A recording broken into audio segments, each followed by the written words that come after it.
कोई लोग कितना ही बोलते हैं ना, single piece of paper can not decide your future, जब बोला जाता है जब आपने बहुत मेहनत कर ली थी और आपका किसी कारणवश वो एग्जाम अच्छा नहीं गया। अगर आपने बिल्कुल ही मेहनत नहीं करी और आप बोल रहे सिंगल पीस ऑफ पेपर कुछ नहीं, कोई नहीं सुनने वाला, किसी को फर्क नहीं पड़ता। आप अपने आप को बस सांत्वना दे रहे हो। तो इसलिए मेहनत करो। ये सारी चीजें जो बताई जा रही हैं बहुत बेयर मिनिमम है। इससे अगर आप स्टेप बाय स्टेप लकीर मान के फॉलो करोगे, आप फोड़ के आओगे एग्जाम।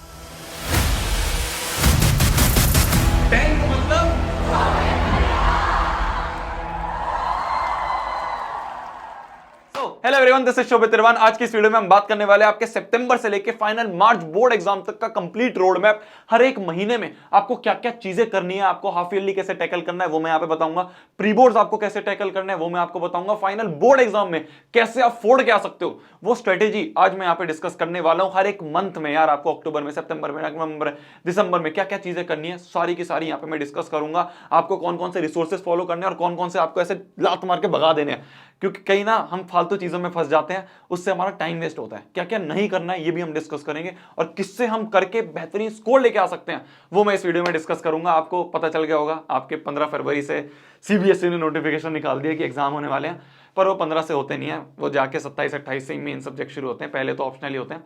तो टेंशन बिल्कुल नहीं लेनी है, आपका भैया खड़ा है। आपने जो बड़ा स्कोर लेके सोचे है, आपने सोच रखा है ना कि भैया इस साल में 95, 98, 99% लेके आऊंगा, उसके लिए आपका भैया खड़ा है। टेंशन नहीं लेनी है, जो जो चीजें बता रहा हूं उसको लकीर मान के फॉलो करना है।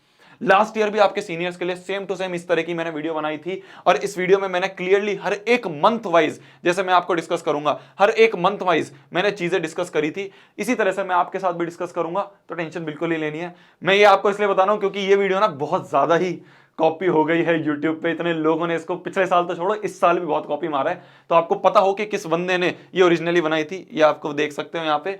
पिछले साल के आपके जो सीनियर्स हैं उनके लिए हमने वीडियो बनाई थी 3 सितंबर को, उनके लिए भी सितंबर से लेके फाइनल बोर्ड एग्जाम तक का रोड मैप बनाया था। बच्चों को बहुत यूज आया था, आपको भी बहुत यूज आएगा। ध्यान से सुनते रहो। शुरुआत करते हैं, ठीक है जी। सबसे पहली चीज, आपके जो उन्होंने बोर्ड के एग्जाम बोले हैं वो बोले हैं कि फरवरी में जाके होंगे। भाई आपके फरवरी मिड में जाके शुरू होंगे, पर ऐसा तो नहीं है कि हम अपना फरवरी में ही जाके एग्जाम खत्म करेंगे। अभी मान लो आपका सितंबर चल रहा है तो हम सोचें भैया सितंबर, अक्टूबर, नवंबर, दिसंबर, जनवरी, फरवरी में जाता नहीं।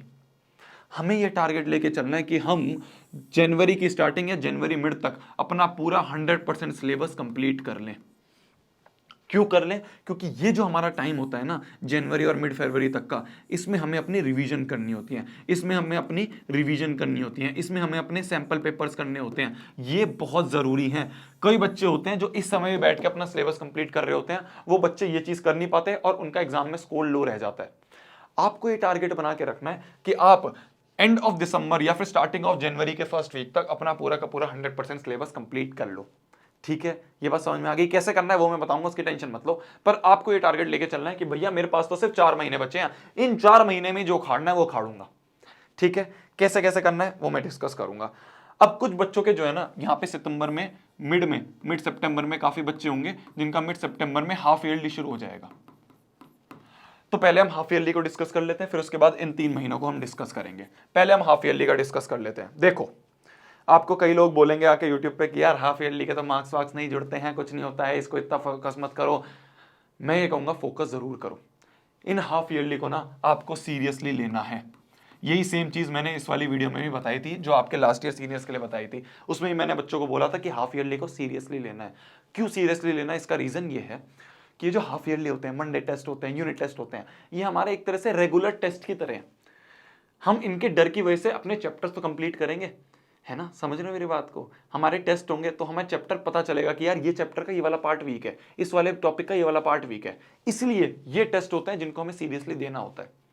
क्या मेरी बात समझ में आ रही है? अब सीरियसली देना इसका मतलब ये नहीं कि भगा भगा के कुछ भी कर दो, ये नहीं।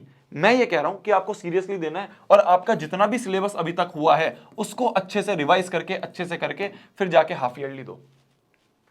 ठीक है, अपना हाफ ईयरली सीरियसली देना है। यूनिट टेस्ट होते हैं सीरियसली देना है, मंडे टेस्ट होते हैं सीरियसली देना है। जो भी है उनको अपना एक तरह से, जो बोर्ड एग्जाम है ना हमारा, वो फाइनल रणभूमि है। ये क्या है ना, ये हमारी, अभी हम तलवार चलाना सीख रहे हैं, अभी हम ऐसे अभी अस्त्र शस्त्र चलाना सीख रहे हैं। तो अगर हम यहीं ढीले रह गए तो रणभूमि में कैसे उतरेंगे? तो इसलिए इनको चलाना सीखना है, इसमें अच्छे से फोकस करके पढ़ना है, सीरियसली जाना है। अब भैया पर हमारा तो बिल्कुल भी सिलेबस नहीं हुआ, हम कैसे करें? अब मैं बात करता हूं आपको हाफ ईयरली कैसे कंप्लीट करना है। देखो, हाफ ईयरली की पूरी स्ट्रेटेजी समझा रहा हूं, ध्यान से समझना। आप क्या करो ना, अभी आपका बिल्कुल एग्जाम आने वाले होंगे, तो आपके दिन में आप 7-8 घंटे 6-7 घंटे पढ़ रहे होगे। दिन को ना 2 पार्ट में डिवाइड कर दो।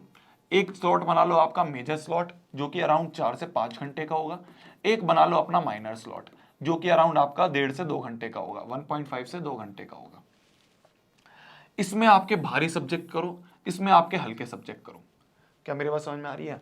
दिन के 2 स्लॉट होने चाहिए, मेजर में आपके भारी सब्जेक्ट करो, माइनर में आपके हल्के सब्जेक्ट करो। इस तरह से करके आप चलो। क्या मेरी बात समझ में आ रही है? आपको जितने भी टाइम बचा है, मान लो आप इसको 25 अगस्त को देख रहे हो या 26 अगस्त को देख रहे हो, तो आपके पास 27 है, 28 है, 29 से लेके आपका मान लो 12 या 13 सितंबर से आपके शुरू हो रहे हैं एग्जाम्स। तो आपने इस तरह से अपना टाइम स्लॉट डिवाइड कर लिया। भाई एक टाइम मेजर को दिया, एक टाइम माइनर को दिया, एक टाइम मेजर सब्जेक्ट को दिया, एक माइनर को। मेजर कौन से? जो आपको मुश्किल लगते हैं। जैसे कि आपको क्या करना है, मान लो आपने क्या करा, एक और पेज लिया। एक पेज पे तो आपको ये बनाना है, एक पेज आपने और लिया। मान लो आपका मैथ्स का सिलेबस है, तो आपने क्या करा, मैथ्स के सिलेबस को 2 पार्ट में डिवाइड कर दो। एक वो वाले चैप्टर्स जो आपने एक बार पढ़ रखे हैं, आपके हो गए हैं। अब वो वाले चैप्टर जो आपके बिल्कुल नहीं हुए हैं, तो पहले तो आपको ये कवर करने हैं। ये एक बार कर रखे हैं, इनको माइनर टाइम में रिवाइज कर लेंगे। जो नहीं हुए हैं, ये मेजर टाइम में हम इसको पढ़ेंगे। समझ रहे हो? सेम टू सेम आपको क्या करना है, एसएसटी के लिए करना है। जो आपके एक बार हो रखे हैं चैप्टर्स, उनको आप माइनर टाइम में बस रिवाइज करोगे, और जो आपके एक बार भी नहीं हुए हैं, उनको उठा के आप अपने मेजर टाइम में बैठ के वापस से पढ़ोगे। ठीक है? Same goes for maths, SST, science, Hindi, English, जो भी आपके सब्जेक्ट्स हैं। इस तरह से जो नहीं हुए हैं उनको मेजर टाइम में करना है, जो हो गए हैं उनको माइनर टाइम में एक बार रिवाइज करना है। ठीक है भैया? पर कैसे करना है ये भी बताता हूं, बिल्कुल बताऊंगा। देखो कैसे करना है, उसका सबसे बढ़िया तरीका है, अगर मैं आपके मैथ्स की बात करूं, तो मैथ्स में आपका सबसे बेस्ट तरीका है कि आप अभी एक 1 शॉट वीडियो देख लो। ठीक है? ये मैं आपको सिलेबस कंप्लीट करने का तरीका बता रहा हूं। आगे और अच्छे से करने के लिए थोड़ी देर बाद बताऊंगा। अभी ये समझ लो कि कैसे आपको हाफ ईयरली के लिए करना है। तो आपने एक 1 शॉट वीडियो देख ली। 1 शॉट वीडियो देखने से आपको उसका पूरा चैप्टर का ओवरव्यू हो गया। दूसरा काम होगा आपका एनसीईआरटी आप अच्छे से कर लो। बस इतना काम कर लो।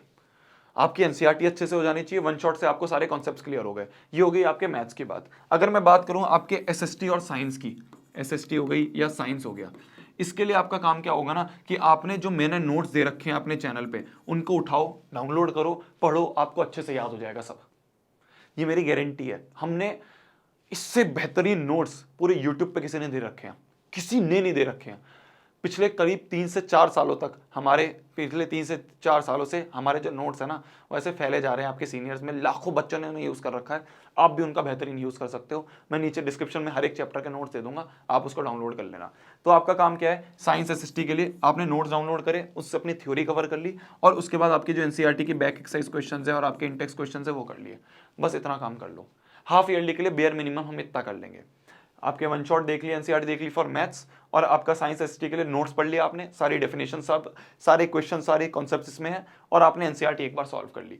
ये हो गया साइंस एसटी के लिए। अगर मैं इंग्लिश हिंदी की बात करूं, तो इंग्लिश हिंदी में मैं रिकमेंड तो नहीं करता हूं 1 शॉट और जो आपके समरी वीडियोस है देखना, बट अभी हाफ ईयरली हमें निपटाना है, तो उसके लिए आप 1 शॉट हाफ ईयरली 1 शॉट और समरी वीडियोस देख सकते हो। ठीक है?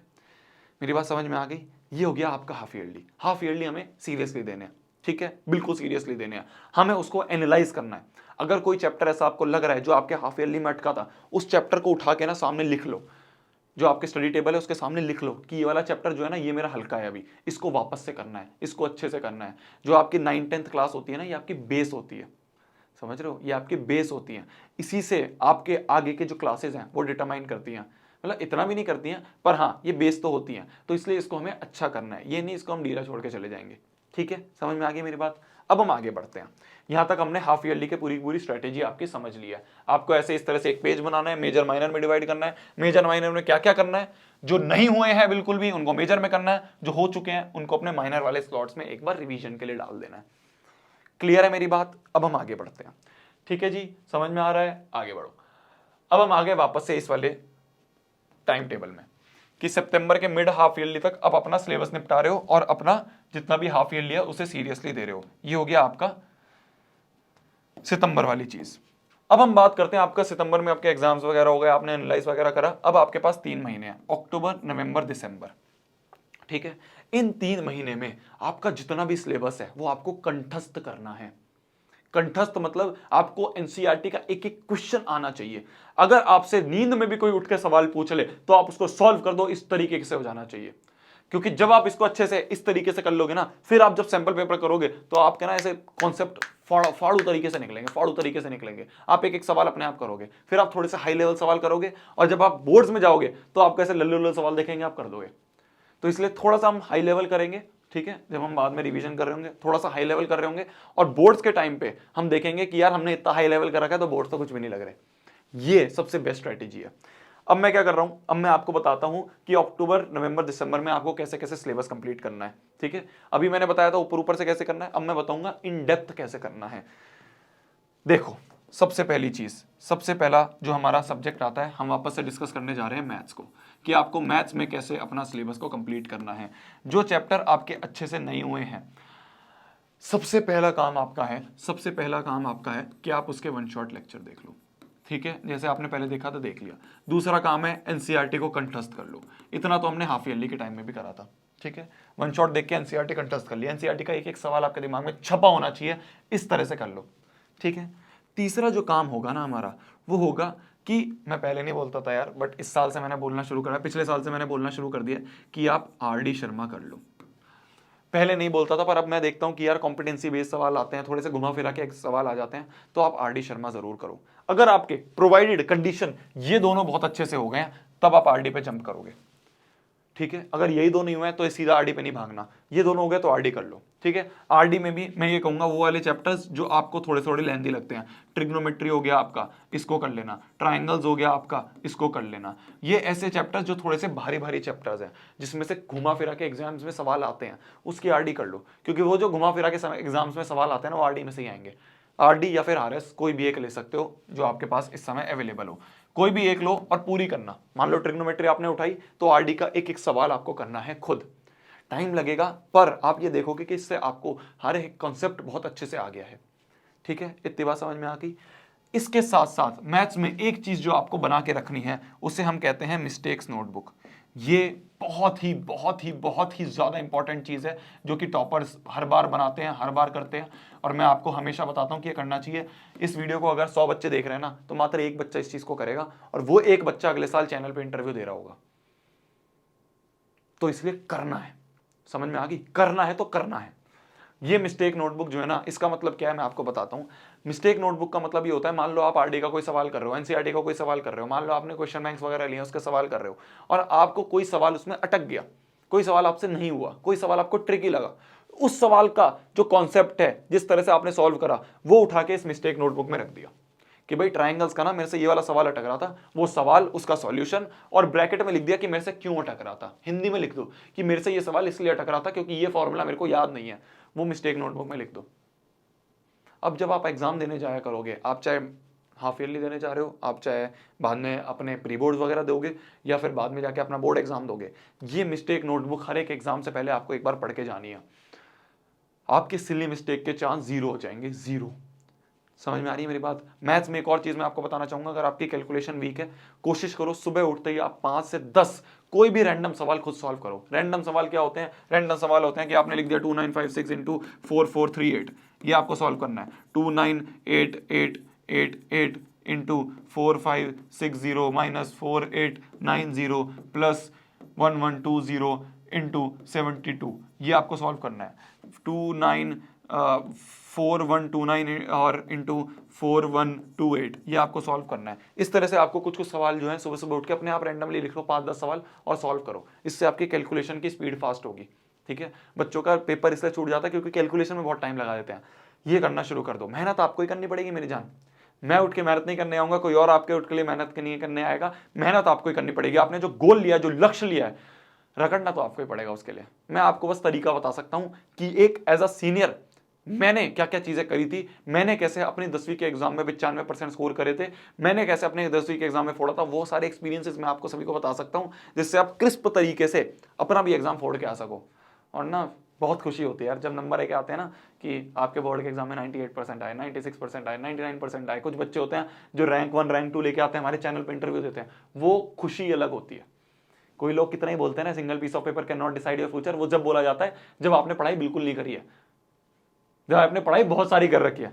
सॉरी यहाँ पे थोड़ा सा हिल गया, वो जब बोला जाता है जब आपने बहुत मेहनत कर ली थी और आपका किसी कारणवश वो एग्जाम अच्छा नहीं गया, तब बोलते हैं single piece of paper can not decide my future. अगर आपने बिल्कुल ही मेहनत नहीं करी और आप बोल रहे सिंगल पीस ऑफ पेपर कुछ नहीं, कोई नहीं सुनने वाला, किसी को फर्क नहीं पड़ता, आप अपने आप को बस सांत्वना दे रहे हो। तो इसलिए मेहनत करो। ये सारी चीजें जो बताई जा रही हैं बहुत बेयर मिनिमम है, इससे अगर आप स्टेप बाय स्टेप लकीर मान के फॉलो करोगे आप फोड़ के आओगे एग्जाम में। पिछले 3-4 सालों से बच्चे फोड़ते आ रहे हैं और आप भी फोड़ोगे। समझ गए मेरी बात? अब हम आते हैं अपने अगली चीज पे जो कि है आपका अपना साइंस और एसएसटी। इसमें आपको कैसे करना है वो मैं आपको बताता हूँ, ठीक है। साइंस और एसएसटी के लिए क्या आपकी स्ट्रेटेजी रहेगी अक्टूबर, नवंबर, दिसंबर की? देखो मेरी जान, आपका सबसे पहला काम होगा कि आपको वन शॉट लेक्चर देख के चैप्टर का ओवरव्यू ले लेना है। इस चैप्टर के ओवरव्यू से आपको क्या होगा कि आपको पता चल जाएगा कि अच्छा एसएसटी के इस वाले चैप्टर में या हिस्ट्री के इस चैप्टर में या साइंस के इस चैप्टर में ये बातें हो रही हैं। आपने एक बार कान में लगा के ईयरफोन लगाया और पूरे वन शॉट लेक्चर को 1.5x पे देख लिया, ठीक है। अब आपको जब ये चीज क्लियर हो गई, अब आपका काम होगा कि आप इसकी एनसीईआरटी पढ़ो और एनसीईआरटी पढ़ने के साथ साथ नोट्स बनाओ, ठीक है। अगर आपने एनसीईआरटी पढ़ने के साथ साथ नोट्स बना लिए तो सोने पे सुहागा, आपको ये चैप्टर बहुत अच्छे से कंठस्थ हो जाएगा। आपको एक एक चैप्टर के एक एक डेफिनेशन पता होगी। पर अगर आप ये वीडियो थोड़ी सी लेट देख रहे हो, आपके पास नोट्स बनाने का टाइम नहीं है, तो आप एनसीईआरटी पढ़ो, साथ में नोट्स की जगह ना जो मैंने नोट्स दे रखे हैं उनको साथ में रख लो। आपने प्रिंट करवा लिया, आगे पीछे प्रिंट करवा लिए, ठीक है, नीचे डिस्क्रिप्शन में लिख दे दूंगा, आगे पीछे प्रिंट करवा लिया और एनसीईआरटी बगल में रख ली और उसको एक एक साथ में रख के अपने पढ़ लिए, ठीक है। और जो जो मैंने नोट्स में लिखा उसको अच्छे से कंठस्थ कर लिया, याद कर लिया। याद कर लिया, कुछ ऐसा लग रहा है आपको जो मिसिंग है तो आपने एनसीईआरटी से उठा के डाल दिया। वैसे मैंने सारी चीज डाल रखी है। साइंस एसएसटी के लिए हो गए, ठीक है। साइंस के लिए अगर मैं स्पेसिफिकली बताऊं तो के जो बीच में एक्टिविटीज होती हैं उसमें से बहुत सवाल आते हैं, पर एक्टिविटीज जो एनसीईआरटी में दे रखी है ना वो बहुत बेकार भाषा में दे रखी है। मैंने उसको बहुत सिंप्लीफाई करके आपके लिए एक बुकलेट बना रखी है, पूरे यूट्यूब पे किसी ने नहीं दे रखी थी, मैं इकलौता उसको रात रात भर बैठ के आप सभी के लिए, आपके सीनियर्स के लिए बनाई। आप उसको डाउनलोड कर सकते हो, नीचे डिस्क्रिप्शन में फ्री ऑफ कॉस्ट है। इससे क्या होगा कि आपको जितनी भी एक्टिविटीज हैं वो सारी की सारी मैंने उसमें डाल रखी है आसान भाषा में, और उससे क्या सवाल बन सकते हैं वो भी डाल रखे हैं। तो आप उसको डाउनलोड कर लो, नीचे डिस्क्रिप्शन में। ये हो गया साइंस के लिए। एसएसटी के लिए जो मैंने चीज बना रखी है उसको मैं कहता हूं एनसीईआरटी बुकलेट। एनसीईआरटी बुकलेट का मतलब क्या होता है? एनसीईआरटी बुकलेट का मतलब ये है कि एसएसटी में कई बार बीच में से लाइन बाय लाइन में से सवाल आ जाते हैं, तो अगर आपके पास एनसीईआरटी पढ़ने का टाइम नहीं है तो वो लाइन में से क्या क्या सवाल बन सकते हैं वो मैंने आपके लिए बना दिए हैं। ये भी यूट्यूब पे किसी ने नहीं लेके आया था, मैं सबसे पहला था जो लेके आया था, लोगों ने बाद में कॉपी मार ली। तो आपका क्या काम होगा अब आपके लिए मैंने एसएसटी और साइंस बहुत आसान कर दिया। आपको वन शॉट वीडियो देखनी है, आपको लेक्चर का ओवरव्यू हो गया, उस चैप्टर का ओवरव्यू हो गया, आपको नोट्स उठाने हैं, उनको अच्छे से याद कर लेना है, और साथ ही साथ आपको जो एक्टिविटी बुकलेट है साइंस में और जो आपकी एनसीईआरटी बुकलेट है एसएसटी में, ये आपको पढ़ लेनी है, ठीक है। 1-2 बार पढ़ोगे आपको नोट्स अच्छे से याद हो जाएंगे। याद नहीं हो रहे तो क्या करो ना, मैं आपको बिल्कुल रामबाण तरीका बताता हूँ। नोट्स को एक बार पढ़ो, रात को पढ़ लिए, याद कर लिए, सुबह उठ के एक कोरे पन्ने लेके अपने दिमाग में से सोचो कि क्या पढ़ा था क्या पढ़ा था क्या पढ़ा था। जब हम दिमाग में से रिट्रीव करेंगे, रिकॉल करेंगे इन्फॉर्मेशन, तो हमारे दिमाग में ज़्यादा टाइम तक बैठेगी। ये साइंटिफिकली प्रूवन है। तो इस तरह से हम चीज़ों को याद कर सकते हैं। तो इस तरह से आपने याद करा, एक कोरे पन्ने में लिखा, 1-2 बार ऐसे सुबह लिखोगे, आपको पूरे के पूरे चैप्टर ऐसे छप जाएंगे दिमाग में। ये बेस्ट तरीका है। ये हो गया आपके साइंस और एसएसटी के लिए।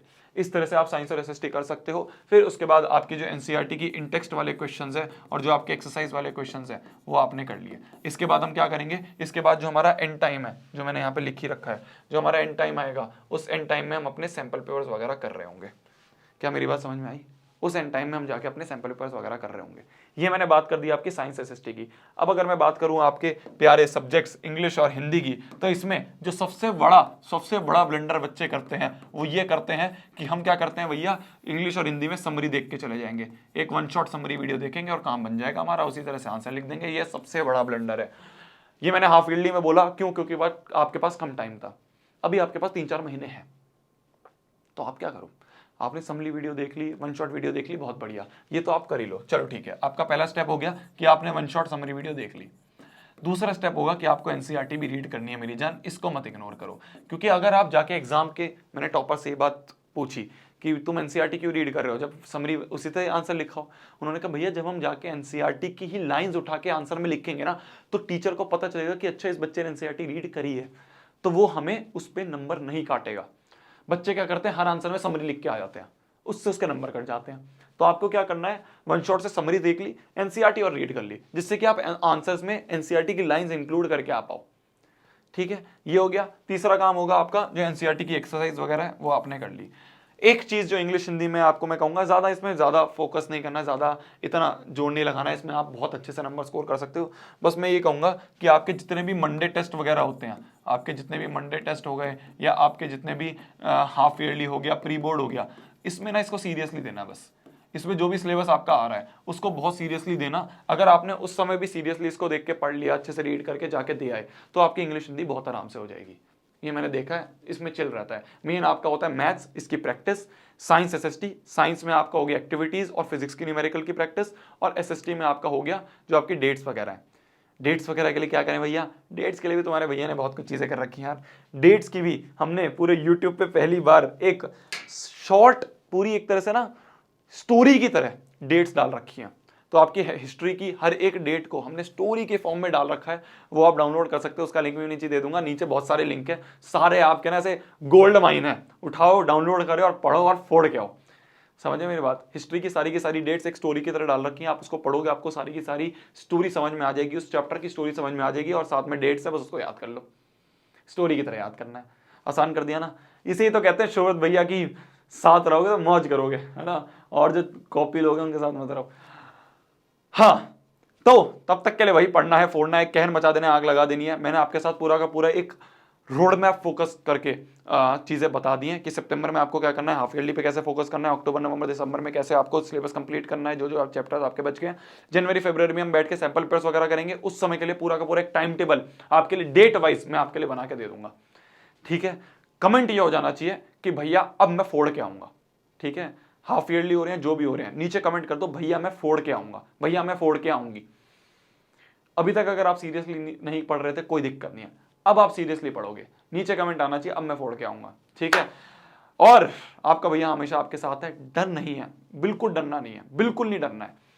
बोर्ड का एग्जाम ना हवा बना रखा है सोसाइटी ने कि यार बोर्ड का एग्जाम, ऐसा कुछ नहीं है मेरी जान, कुछ नहीं है, बहुत चिल। आप जाके सीनियर्स के इंटरव्यू देखोगे, आपका जो चैनल है ये वाला, इस चैनल आप ही का चैनल है, इस चैनल पे आप जाके देखोगे जो मैं बच्चों से जाके मिलता हूँ हर साल। ये रहा सोशल साइंस का एग्जाम रिएक्शन हो गया, साइंस का एग्जाम हो गया, सोशल साइंस का हो गया, है ना, आपके यहाँ पे इंग्लिश का एग्जाम रिएक्शन हो गया, आपके हर एक एग्जाम का जो रिएक्शन है वो मैं लेने जाता हूँ। आप जाके देखोगे ना, आप देखोगे कितना आसान आपका जो बोर्ड का एग्जाम है वो आता है। तो इसलिए टेंशन नहीं लेनी है, जितनी चीजें बताई जा रही है उतना कर लो, बहुत आराम से बहुत अच्छे नंबर आएंगे।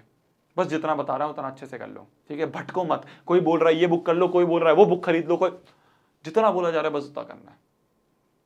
बस ये बेयर मिनिमम है। 3 से 4 साल हो गए हैं मेरे को यार ऑनलाइन एजुकेशन में। आपके सामने यहाँ पे आप देख सकते हो 2 मिलियन बच्चे, करीब 20 लाख बच्चे इस चैनल से गुजर चुके हैं, बहुत तगड़े तगड़े नंबर लेके आए हैं। पिछले ही साल हमारे जो रैंक 2 हमारे चैनल से निकल के आई है 99.8% अमोक भारद्वाज बच्चे की, आपकी भी आ सकती है। मैं चाहता हूं कि अगले साल आप आओ चैनल पे इंटरव्यू देने। ठीक है, आओगे, है ना, बिल्कुल दम लगा के पढ़ना है ना। बाय बाय, टेक केयर, मिलते हैं अगली वीडियो में। मेरी तरफ से कुछ और चीज चाहिए तो बताना, शोभित भैया आपके साथ 24/7 खड़ा है। ठीक है, बस फोड़ के आओ आप, मेरे को बहुत खुशी होगी जब आप फोड़ के आओगे, जब आप ऐसे नंबर लेके आओगे और लिखोगे ना कि भैया हाँ फोड़ दिया, हाँ भैया इतने नंबर लेके आए, तो मेरे को दिल से खुशी होती है, बस और कुछ नहीं चाहिए। बाय, टेक केयर, मिलते हैं अगली वीडियो में। तब तक के लिए भाई पढ़ना है, फोड़ना है, कहर मचा देना है, आग लगा दिया है। बाय, मिलते हैं अगली वीडियो में। जाओ पढ़ लो, बाय बाय बाय, पढ़ लो, बाय।